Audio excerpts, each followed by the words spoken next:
Interaksi keruangan meliputi berbagai jenis pergerakan seperti perjalanan menuju tempat kerja, migrasi pariwisata, pemanfaatan fasilitas umum, transmisi informasi dan modal, wilayah pemasaran, kegiatan retail, perdagangan internasional, dan distribusi barang.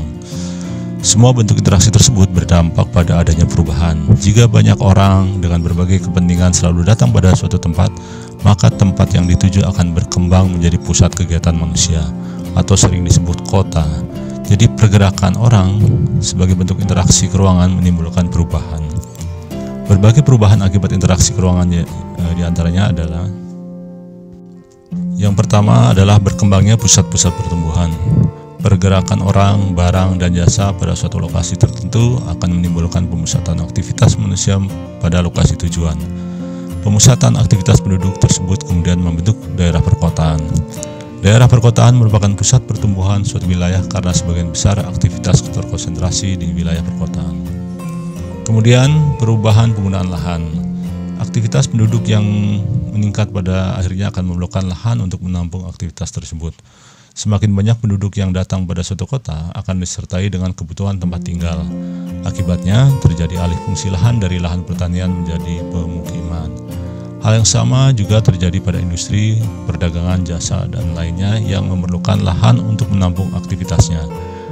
Dengan demikian terjadi perubahan penggunaan lahan dari pertanian ke non-pertanian.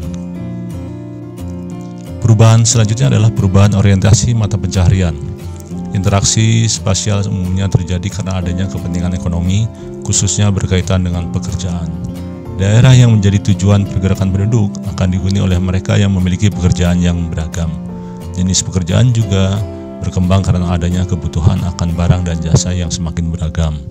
Orientasi pekerjaan berubah dari yang tadinya berorientasi pada sumber daya alam, khususnya petani, menjadi pekerja lainnya yang lebih beragam. Perubahan selanjutnya adalah berkembangnya sarana dan prasarana. Terjadinya pergerakan orang, barang, dan informasi memerlukan sarana dan prasarana. Pembangunan sarana dan prasarana akan semakin meningkat dengan meningkatnya pergerakan tersebut. Kendaraan, jalan, fasilitas umum, pusat-pusat perdagangan, dan lain-lain terus bertambah dengan semakin meningkatnya interaksi keruangan.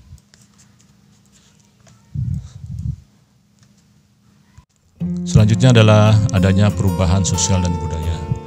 Adanya pergerakan penduduk dari satu tempat ke tempat lainnya akan disertai dengan interaksi sosial. Terjadinya interaksi antara anggota masyarakat tersebut akan disertai pula dengan saling pengaruh terkait dengan norma dan nilai yang dianut oleh masing-masing individu atau kelompok masyarakat. Kelompok masyarakat, pendatang, dan penduduk asli tentunya memiliki nilai dan norma yang berbeda. Perubahan sosial yang menyangkut perubahan status sosial. Berkembangnya suatu wilayah karena adanya interaksi spasial akan memengaruhi status sosial masyarakatnya. Perubahan juga dapat terjadi pada aspek budaya karena penduduk pendatang dan penduduk asli dapat memiliki budaya yang berbeda. Perubahan sosial dan budaya pada saat ini tidak lagi hanya karena adanya pergerakan penduduk, tetapi juga karena adanya aliran informasi dari suatu daerah dengan daerah lainnya. Bahkan antar negara, antar benua yang jaraknya sangat jauh sekali. Sebagai contoh, gaya busana aktor-aktris dari Amerika Serikat kemudian ditiru oleh penduduk Indonesia. Perubahan selanjutnya adalah berubahnya komposisi penduduk.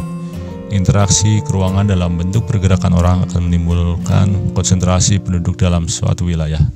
Penduduk tersebut memiliki latar belakang yang berbeda-beda, misalnya agama, status sosial, usia, jenis kelamin, mata pencarian, etnis, dan lain-lain. Akibatnya, komposisi penduduk berubah dari awalnya relatif seragam. Misalkan, sebagian besar etnis Sunda kemudian berkembang menjadi beragam etnis.